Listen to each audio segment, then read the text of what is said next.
Plusieurs lignes de la parole mènent à une seule ligne, celle de la vérité éternelle.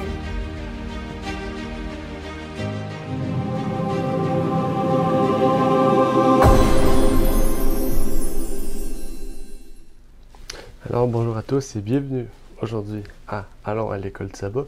Nous allons aujourd'hui voir notre nouveau trimestre et nous allons commencer cette première leçon avec la fidélité et la loyauté récompensée. Donc nous allons parler de Daniel, de ses amis et surtout du chapitre 1 du livre de Daniel auquel on peut voir la déportation des Juifs et comment en fait Daniel et ses amis se sont retrouvés dans les cours de Babylone, à la cour plus précisément du roi. Je vous prie donc de prendre votre guide de l'école de Sabbat et aussi la parole de Dieu pour que nous puissions ouvrir ensemble cette leçon et comprendre ce qui est écrit. Je vous souhaite donc bonne étude et bonne écoute.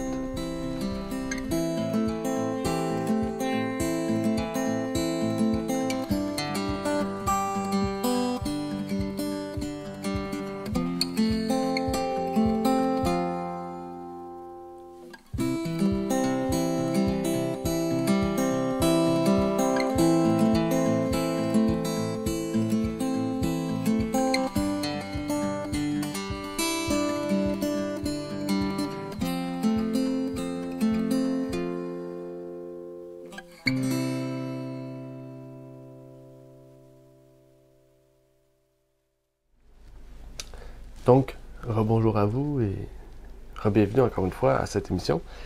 Aujourd'hui, nous allons voir donc cette leçon de l'école du sabbat qui avait comme titre « Leçon sur le livre de Daniel ».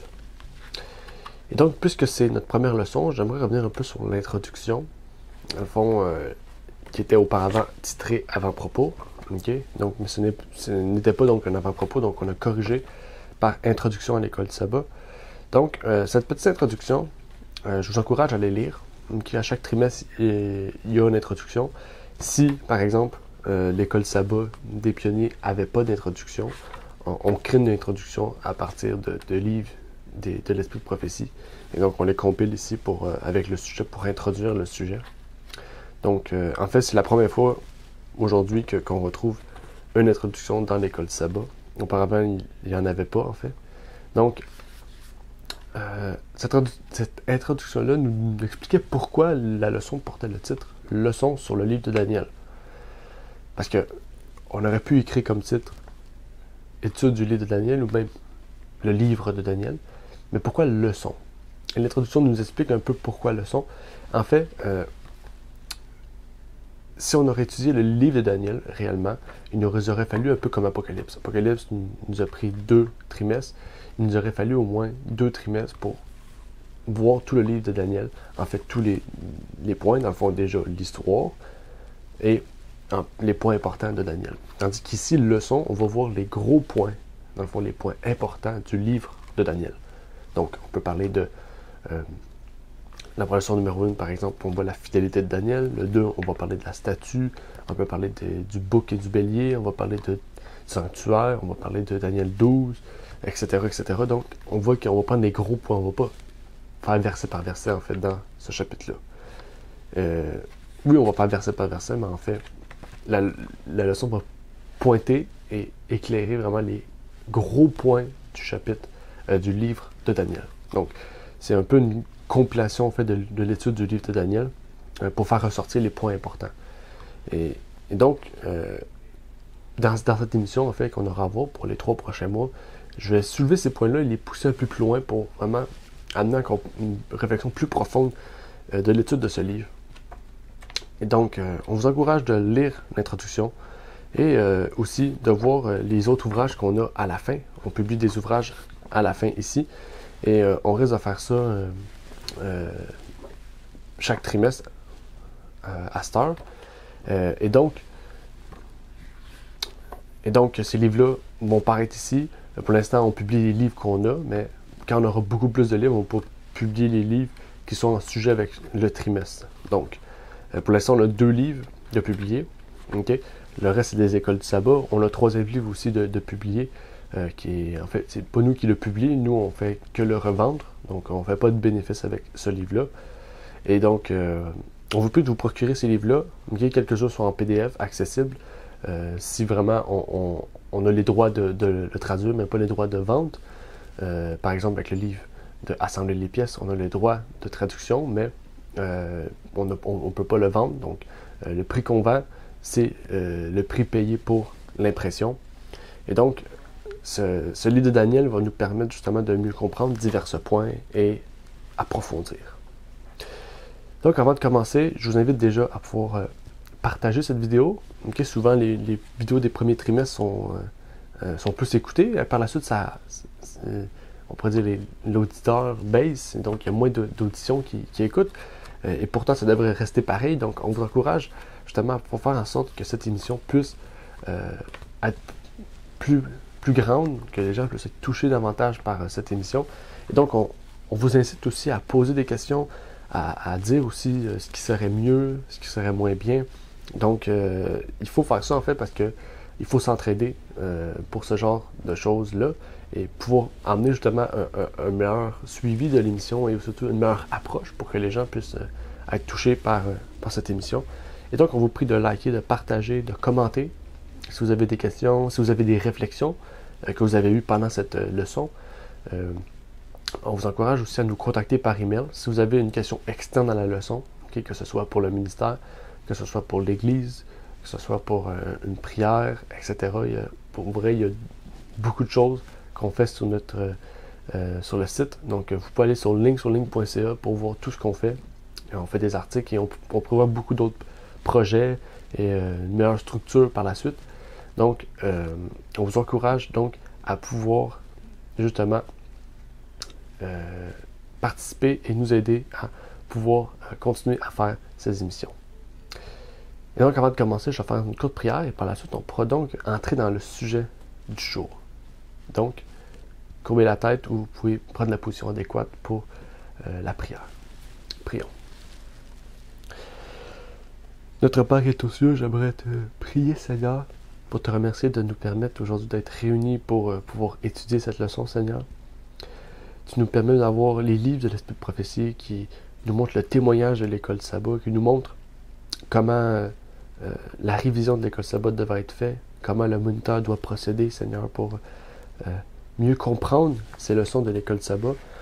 Donc, je te prie de pouvoir nous éclairer, de pouvoir nous amener à mieux comprendre ces choses et de pouvoir surtout nous amener à non seulement une meilleure compréhension, à nous rappeler, à nous permettre de mémoriser ces choses, Seigneur. Car oui, la connaissance est importante, mais ces connaissances doivent être mises en pratique, Seigneur, et par la suite doivent être partagées avec ceux et celles qui veulent entendre, Seigneur. C'est ma prière donc, au nom de ton Fils Jésus-Christ. Amen. On va étudier ce trimestre-ci, donc on va commencer. Ouvrir la leçon numéro 1, qui avait comme titre « La loyauté et la fidélité récompensée ». Et donc, on va voir aujourd'hui la première partie de Daniel 1. La semaine prochaine, on va voir Daniel 2. Désolé. On va voir aujourd'hui Daniel 1. La semaine prochaine, on va commencer avec Daniel 2. Donc, vous allez voir, ça va aller quand même assez vite. OK? Et dans Daniel, déjà, quand on commence le livre, OK? Quand on rouvre la première leçon, on commence déjà avec des faits historiques. Okay. On nous parle ici de qu'est-ce qui s'est passé la 3e année du règne de Jéhojakim. Donc ici, on parle de Jéhojakim. Donc, en fait, aujourd'hui, la leçon va être divisée en deux parties. La première partie, on va parler beaucoup de l'histoire, donc la base de Daniel, quand Daniel a été écrit, pourquoi a été écrit.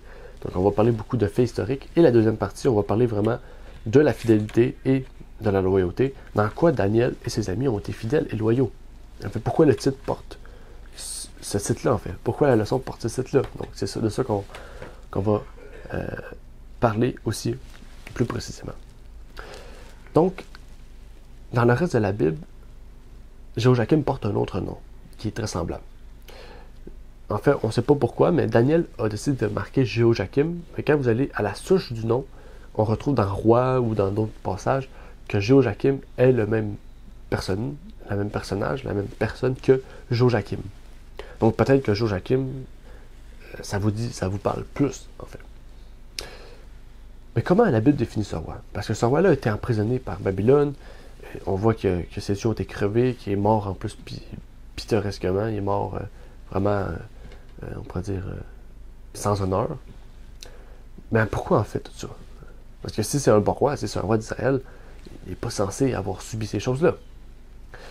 Donc la première chose à voir, c'est que ce roi, c'était pas un bon roi en fait. C'est un roi vraiment qui a amené l'idolâtrie et qui a mis terme vraiment à la prophétie et annoncée par Ésaïe, par Ézéchiel et tous les autres prophètes qui annonçaient ces choses-là. Et donc, si on relate l'histoire, après la défaite du roi Josias, qui était le père de Joachim, face au pharaon Nécho, donc son fils, le fils de Josias, qui avait comme vrai nom Eliakim. Eliakim, c'est son nom hébraïque. Joachim, c'est son nom égyptien. Okay? Donc, Josias avait un fils qui s'appelait Eliakim. Okay? Et quand Josias a été tué ou a été enlevé du trône, il faudrait aller vérifier l'histoire. En fait, Eliakim a monté sur le trône par le roi Pharaon, par le Pharaon en fait, et son nom a été changé par Joachim.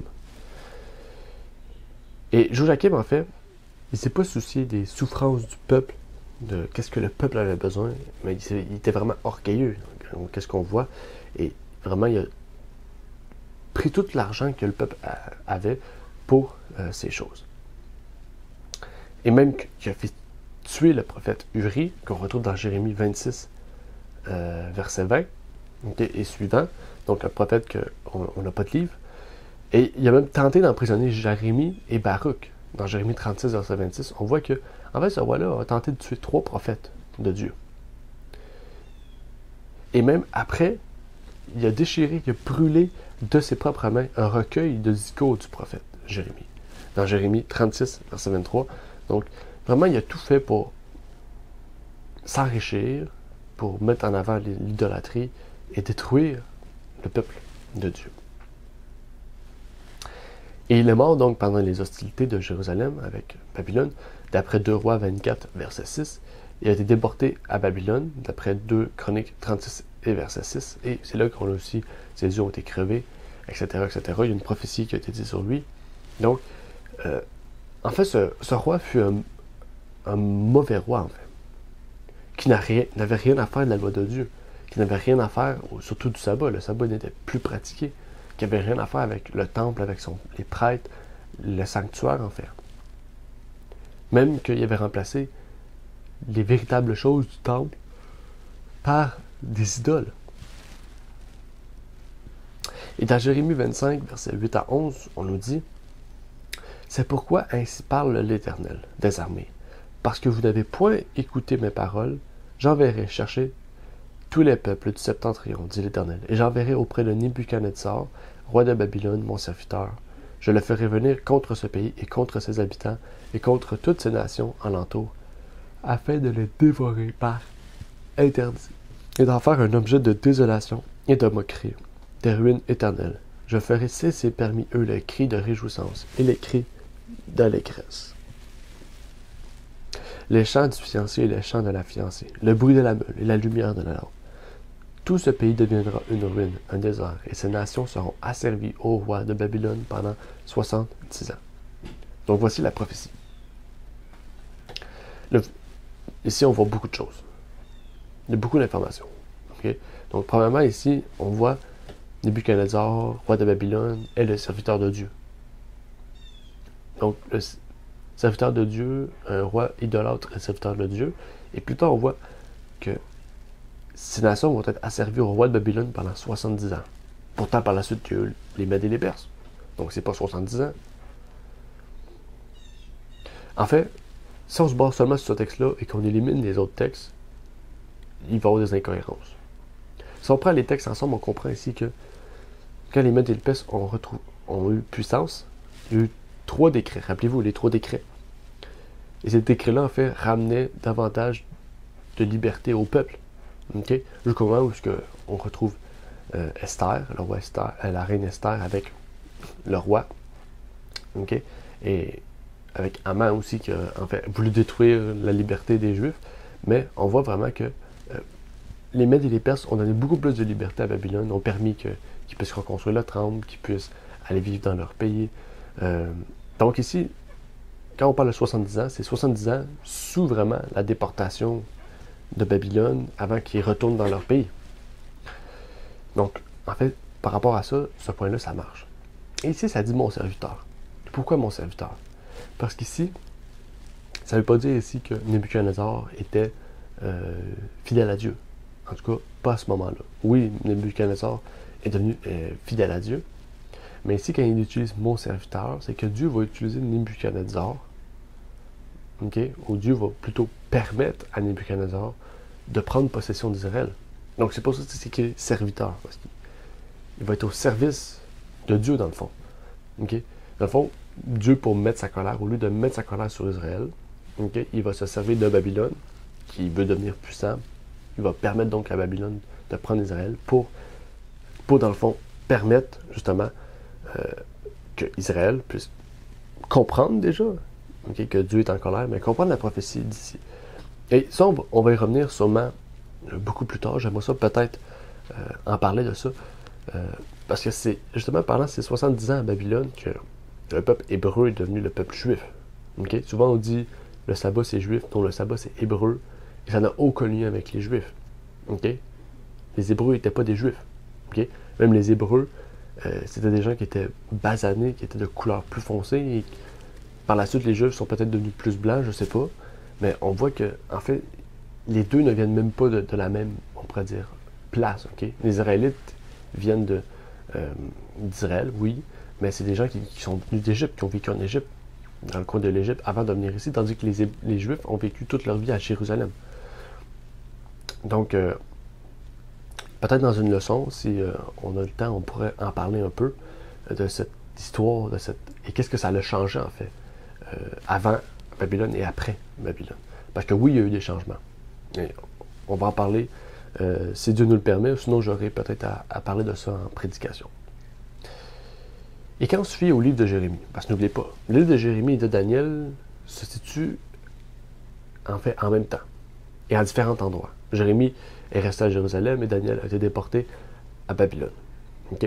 Et Jérémie a été choisi par Dieu pour être prophète, tandis que de Daniel, au départ, c'était pas quelqu'un qui était choisi par Dieu pour être prophète. Dieu s'est servi de Daniel pour révéler le vrai Dieu devant Nebuchadnezzar et les autres. Donc, on voit que Dieu marche, on pourrait dire bizarrement, mais Dieu marche quand même assez intelligemment. Pendant que Jérémie était à Jérusalem, il y avait un autre prophète à Babylone. Et d'après le livre de Jérémie, la chute de Jérusalem s'est accomplie en 606 avant Jésus-Christ, donc à la 4e année de Joachim. Donc il y a une contradiction déjà avec la première partie de Daniel. Le premier verset de Daniel a quelque chose qui ne marche pas. On pourrait retrouver justement cela dans la note 1. Dans la note 1, il donne une partie de la réponse, mais il n'explique pas en fait. Il donne la réponse, mais il n'explique pas comment arriver à cette réponse-là. Donc, vous irez lire la note 1, mais dans Daniel, il dit la 3e année. La 3e année de Joachim. Tandis qu'ici, il dit la 4e année. Donc, soit qu'il n'utilisait pas le même calendrier déjà, ou il y a une contradiction en fait qui est apparente et qu'on ne peut pas comprendre. En fait, j'aimerais lire le livre de Uriah Smith, le livre de Daniel, que Uriah Smith a pu écrire. Où est-ce que ça nous dit comme suit? Cette apparente contradiction est expliquée par le fait que Nebuchadnezzar prépara son expédition vers la fin de la 3e année de Joachim, année à partir de laquelle Daniel se base, mais le roi n'acheva pas la soumission de Jérusalem avant le 9e mois de l'année suivante, année prise en compte par Jérémie, Joachim. Joachim, bien que lié pour être amené à Babylone, s'humilia et fut autorisé à rester à Jérusalem en tant que souverain tributaire du roi de Babylone. Donc en fait, c'est juste qu'il ne se base pas à partir du même moment. Daniel se base à partir du moment que Babylone partait pour la guerre, tandis que Jérémie se base vraiment au moment où Jérusalem a été complètement assiégée. Pourquoi? Peut-être parce que Jérémie est resté à Jérusalem, donc le moment qui arrive, il a pris ce moment-là, et que Daniel est allé à Babylone, donc il a pris du moment où est-ce qu'on pourrait dire que c'était prévu de partir, ou où est-ce qu'à un moment, il était parti vraiment pour faire cette bataille-là, ou pour dire cette guerre-là. Et plusieurs phénomènes arrivent plus tard. Okay? Mais on ne va pas parler tout de suite des points historiques de ces passages. On pourrait parler de plusieurs points historiques qui s'est passé dans ce passage-là. On ne va pas en parler. Mais dans le verset 3, j'aimerais revenir sur un point dans le verset 3. On nous parle du chef des eunuques. Okay? Mais aussi des enfants d'Israël qui vont être utilisés pour le palais du roi. Rappelez-vous, c'est un peu de temps avant que le roi dise « Prenez mes mets, etc., buvez mon vin avec moi à ma table ». Donc ça veut dire, si on a traduit le chef des eunuques, c'est parce que justement, ces enfants-là, ces personnes-là, ont dû être eunuques par la suite. Okay? Sinon, on n'aurait pas introduit le chef des eunuques. Pourquoi introduire le chef des eunuques? C'est comme si on introduit le chef des magiciens, mais ces personnes-là ne sont pas magiciens. Okay? Donc, ces personnes-là, les eunuques, c'était ceux qui travaillaient à la cour du roi. Okay? Pour pas que, justement, ces personnes-là puissent être tentées d'aller vers les femmes du roi. Je dis les femmes du roi parce que oui, il y avait des femmes. Donc, on n'a pas de preuve de ça, mais c'est quelque chose de logique. Et il y a un autre verset qui pourrait nous amener à comprendre cela. Une prophétie justement que Dieu nous a parlé auparavant. Dans 2 Rois 20, versets 14 à 18, on va lire ce passage-là, okay, au sujet des eunuques, qui nous dit, c'est une prophétie. Ésaïe, le prophète, vint ensuite auprès du roi Ézéchias et lui dit, « Qu'ont dit ces gens-là, et d'où sont-ils venus vers toi? » Ézéchias répondit, « Ils sont venus d'un pays éloigné, de Babylone. » Ésaïe dit encore, « Qu'ont-ils vu dans ta maison? » Et Ézéchias répondit, « Ils ont vu tout ce qui est dans ma maison. Il n'y a rien dans mes trésors que je ne leur ai fait voir. » Alors Ésaïe dit à Ézéchias, « Écoute la parole de l'Éternel. Voici, les temps viendront où l'on emportera à Babylone tout ce qui est dans ta maison, et ce que tes pères ont menti jusqu'à ce jour. Il n'en restera rien, dit l'Éternel. Et, le point important, et l'on prendra de tes fils qui sont sortis de toi, que tu auras engendrés, pour en faire des eunuques dans le palais du roi de Babylone. » Rappelez-vous de cette histoire-là, Ésaïe lui avait donné un remède pour guérir, etc., etc. Il lui avait donné quelques années de vie. Et par la suite, c'est là que tous les rois sont venus le voir pour contempler la gloire du palais. Ézéchias, au lieu de rendre gloire à Dieu, en fait, son ego n'était pas encore mort. Donc, il a pris toute la gloire, il a montré tous ses palais. Et c'est là qu'Ésaïe a dit, parce que tu as fait ça plutôt que de rendre gloire à Dieu, okay, de montrer que c'est Dieu qui t'avait donné ça, qui t'avait même guéri, en fait, ces rois de Babylone vont tout prendre. Ils vont tout prendre ce qu'ils ont vu. Donc, ils vont tout prendre, en fait, parce qu'ils ont tout vu. Et c'est écrit par la suite que les fils qui sont sortis de toi, okay, que tu auras engendrés, ils seront faits eunuques dans le palais du roi. Donc, si ces fils ont été eunuques dans le palais du roi, c'est que cette partie-là, c'est la même partie que dans Daniel 1, par logique. Au moment où est-ce qu'on voit le chef des eunuques qui sont en préparation pour, justement, entrer dans les palais du roi. Donc, Daniel et ses amis ont sûrement dû être eunuques par la suite. Ici, nous ici, c'est écrit fils. Dans certaines versions, c'est écrit enfant. Okay? Quand on parle d'enfant ici, il ne faut pas juste penser à, je sais pas, de 4 ans à 11 ans. Okay? Parce que là, ça serait illogique. Quand on parle d'enfant ici, quand vous allez lire le sens enfant, on peut parler de fils. Donc, on peut parler de personnes aussi, adolescents, peut-être 17 ans, 16 ans, 18 ans, je ne sais pas. Mais il ne faut pas oublier qu'à cette époque-là, le terme enfant, il n'y avait pas adolescent, en fait. Il y avait enfant ou adulte. Okay? Donc, et même loin dans ses livres, elle en parle souvent. On dit les enfants ne devraient pas se marier jeunes. Okay? Pourquoi elle dit enfant? Nous, on sait que des enfants ne doivent pas se marier. Pour elle, elle inclut enfant dans le sens que une personne de 20 ans et moins. Rappelez-vous, elle a même dans un livre, une personne de 20 ans n'est même pas prête pour se marier. Donc, ça veut dire qu'à 20 ans, tu es encore considéré comme un enfant, je ne sais pas. Tu n'es pas mature, tu n'es pas moralement prête pour ces choses-là. Malgré qu'aujourd'hui, on voit que ça peut peut-être changer. Les gens, aujourd'hui, surtout au Québec, quand on est jeune, on est souvent plus prête. Okay? La mentalité québécoise, c'est quand tu as 18 ans, tu vas vivre tout seul. Quand tu as 18 ans, tu as ton appartement, tu as ton auto, tu as tes affaires, tu fais tes affaires tout seul. C'est pas une mentalité qui est parfaite, bien au contraire, mais c'est la mentalité qu'il y a aujourd'hui. Donc, les enfants à 18 ans sont, on pourrait dire, plus matures, dans le sens qu'ils doivent gérer déjà leur vie d'adulte. Donc, nous, aujourd'hui, on a le thème adolescent, mais à l'époque, quand vous allez voir vraiment fils ou enfant, Vous allez voir qu'en face, c'est pas toujours des jeunes personnes de 12 ans et moins, ok? Ça peut être plus vieux. Et là, ça marcherait dans la logique de Daniel. Donc, c'était sûrement des jeunes adultes, en fait, qu'on parle ici. Et donc, là, on va entrer dans la deuxième partie. Okay? Donc, là, c'était le côté plus historique, plus le côté révélateur, mais quand on avance dans la leçon, en fait, le titre nous dit loyauté et fidélité. Mais encore, on n'a pas vu ça encore, loyauté et fidélité. C'est quoi au juste? En fait, ici, si vous vous rappelez dans Daniel 1, mais en fait, si vous l'avez fait l'étude, dans Daniel 1, on voit que la loyauté et la fidélité de Daniel étaient dans le manger et le boire. Okay? Oui, c'était pas seulement la gourmandise, mais c'était surtout dans le régime de Daniel, mais surtout ce qui était à table. Okay?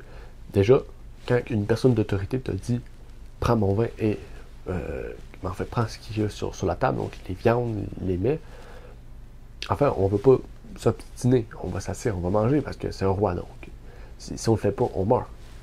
Pourtant, Daniel a mis sa confiance en Dieu. C'est là que sa fidélité a été testée, en fait. Et seulement lui et ses 3 compagnons ont passé au procès ce test. Et c'est là que Dieu a récompensé ces personnes-là. Mais avant de rentrer dans cette récompense, j'aimerais voir, en fait, pourquoi Daniel et ses amis ont décidé de prendre cette décision-là. Parce que Daniel avait le droit de manger de la viande. Daniel avait le droit de prendre du vin. Okay? Dans la Bible, on pourrait expliquer ça, le vin, on parle souvent du jus de raisin. Okay? Le terme vin peut être utilisé pour parler du jus de raisin. Okay? Vin, c'est pas seulement quelque chose d'alcoolisé. Mais ici, on voit que c'est un roi déjà idolâtre, donc les vins étaient souvent utilisés comme libation devant leur Dieu.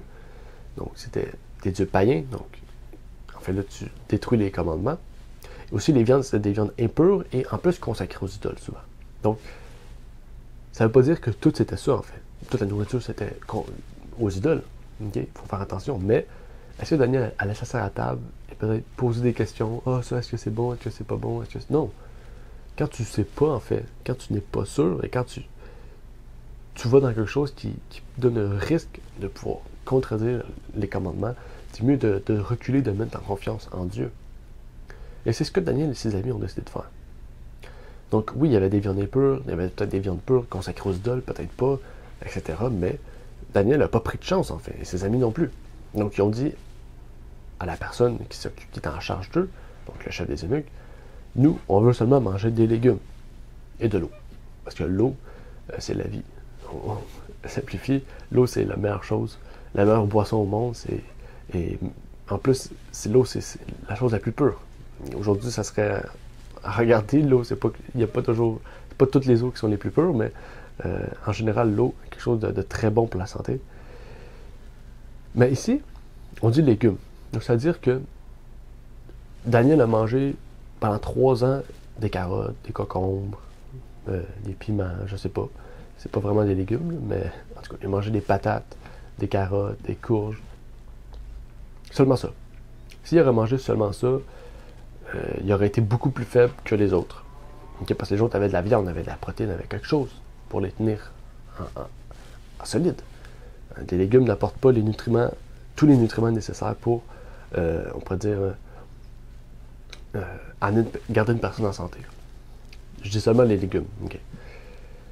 Et c'est pour ça que dans le terme, on retrouve ici légumes, okay? C'est une mauvaise traduction. Okay? Quand vous allez à la Strong Concordance, okay?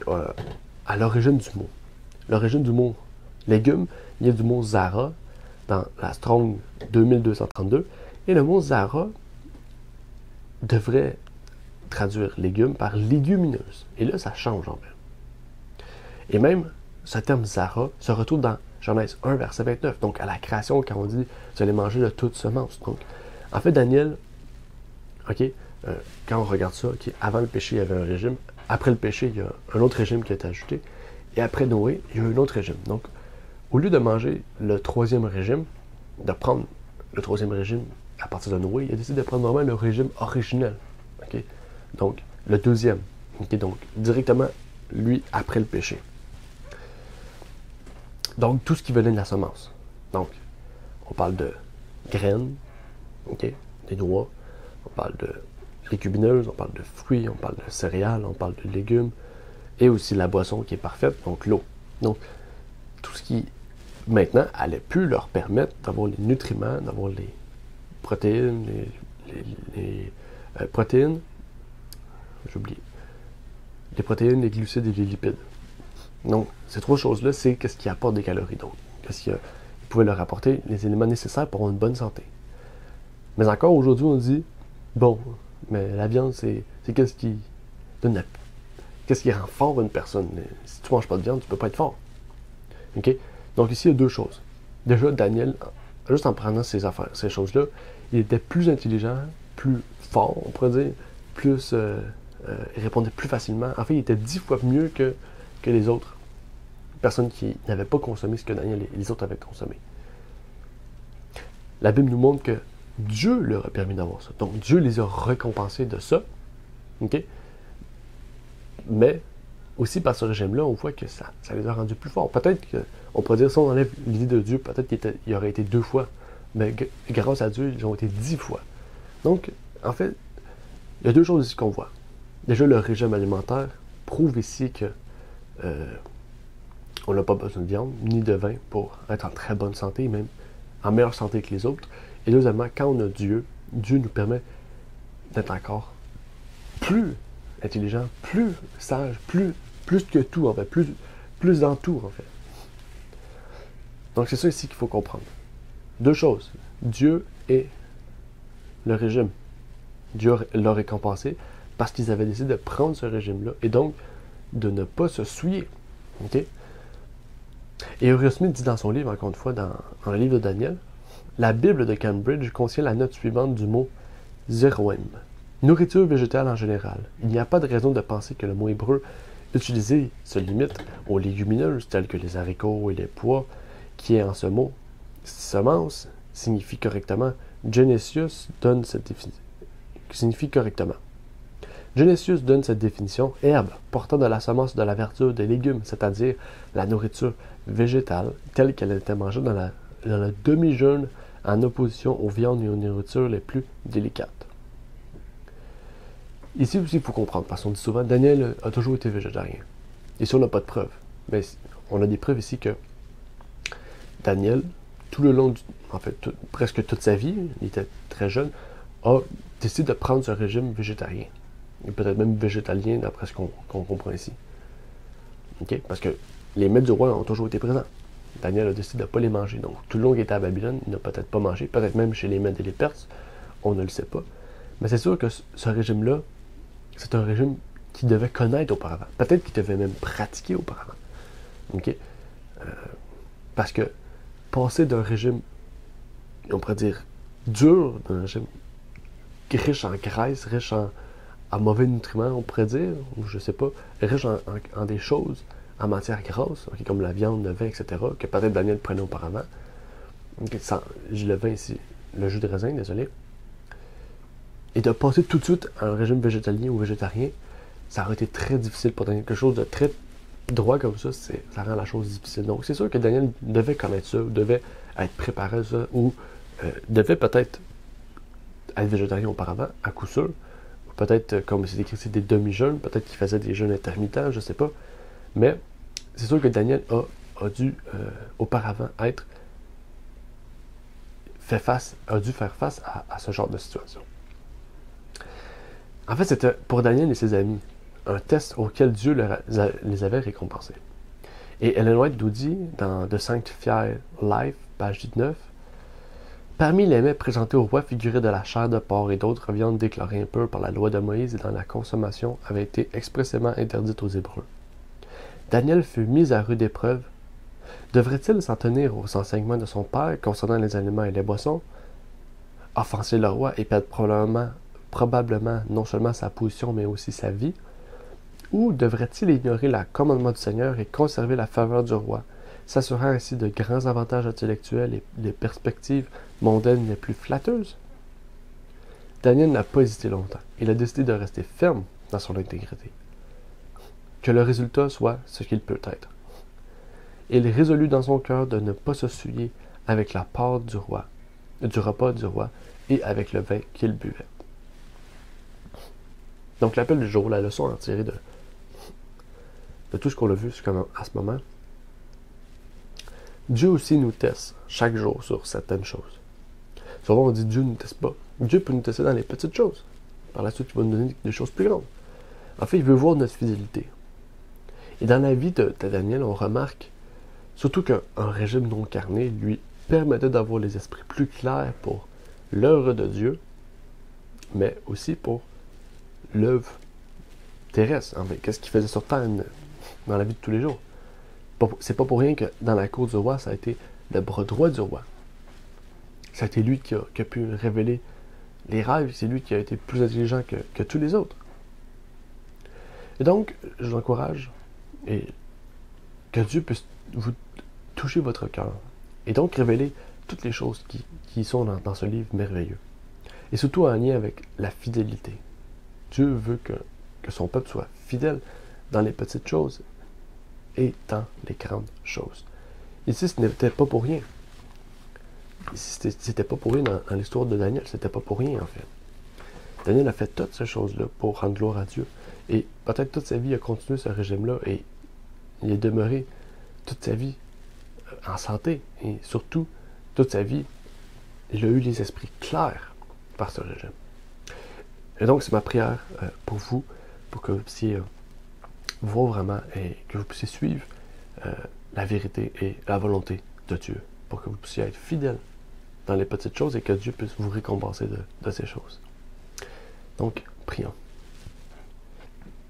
Notre Père qui est aux cieux, j'aimerais te prier, Seigneur, pour te remercier de nous permettre aujourd'hui d'être réunis pour que nous puissions étudier ta parole, étudier ta leçon, faire une révision, que nous puissions mieux comprendre ce que tu veux nous révéler dans ta parole, Seigneur. Que tu puisses continuer de nous éclairer sur tout ce que tu nous auras à nous montrer pour être fidèle, pour être droit à tes yeux, Seigneur.